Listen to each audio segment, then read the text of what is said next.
यह सुनते ही एकतर खान पुनः आह भरते हुए चिल्लाया, यह तो बहुत बुरा हुआ। इस बार भी वह अजीब चिड़िया अपने पंखों को फड़फड़ाती हुई पुनः उत्तर दिशा की ओर उड़ गई। इस प्रकार एकतर खान को तीसरी बार भी उत्तर की ओर जाना पड़ा। उसने चिड़िया को उसी चीड़ के पेड़ पर से पकड़ा।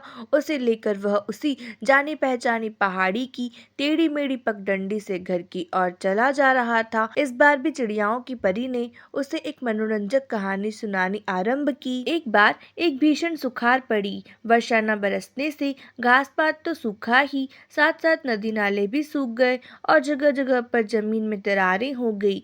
भूख प्यास से बचने के लिए अरावी नाम के एक आदमी ने अपना घर छोड़ दिया। झुलसने वाली धूप में बहुत दूर निकल गया। प्यास से उसका कंठ सूखने लगा, पर पानी कहीं दिखाई नहीं दिया। इस हालत में वह कुछ और आगे गया कि प्यास के मारे वह बेहोशी की हालत में आ गया। पास में एक चट्टान थी। वह उसी के नीचे लुढ़क कर मौत का इंतजार करने लगा। एकाएक टप टप टप टप की ध्वनि उसके कानों में आई।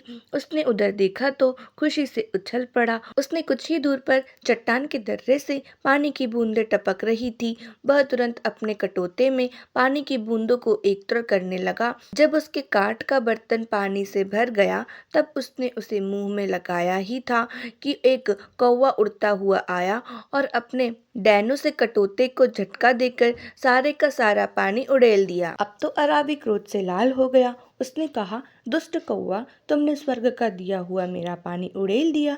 फिर उसने एक पत्थर उठाया और एक निशाने में कौवे को जान से मार दिया। कौवा कुछ ही दूर जाकर झाड़ियों में गिरा, लेकिन कौवा जहाँ गिरकर भरा था, उससे कुछ ही दूर पर एक बड़ी चट्टान की जड़ से पानी का एक सोता बह रहा था। प्यासे अरावी ने उस सोते का पानी जी भर कर पिया, परंतु वहां से जाने से पहले वह अपनी गठरी लेने के लिए वह पुनः उस स्थान पर आया जहां बेहोशी की हालत में पड़ा था। अब उसकी प्यास बुझ चुकी थी, इसलिए उसका मन शांत हो गया था। गठरी उठाते उठाते उसकी नजर एकाएक उस चट्टान के ऊपर 10 दरार पर पड़ी, जहां से पानी की बूंदें टपक रही थी।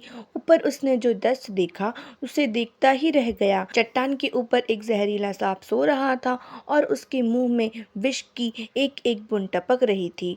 उसने आह भरते हुए कहा, ओह, मैंने करीब करीब विष पी ही लिया होता, परंतु उस बेचारे ने मेरी जान बचा ली। का बड़ा आभार मानता हूँ। इतना कहते कहते उसकी आंखों से आंसू की धारा बहने लगी। बेचारा कौवा, अपनी जान देकर उसने दूसरे को जीवन दान दिया था। एकतर खान ने आह भरते हुए चिड़ियाओं की परी से कहा, आपने फिर आह भर दी। अच्छा, अब मैं चली। इतना कहकर वह विचित्र चिड़िया तीसरी बार उत्तर की ओर उड़ गई। मैं हारा। सचमुच इस अजीब सी चिड़ियाओं की परी को पकड़कर बंदी बनाना आसान काम नहीं है। यह कहते हुए एकतर खान को खाली हाथ अपने महल को लौटना पड़ा। आज के लिए बस इतना ही। अगर स्टोरी अच्छी लगे तो चैनल को सब्सक्राइब करें और वीडियो को लाइक करना बिल्कुल मत भूलें। मिलते हैं अगली स्टोरी में। Thanks for watching.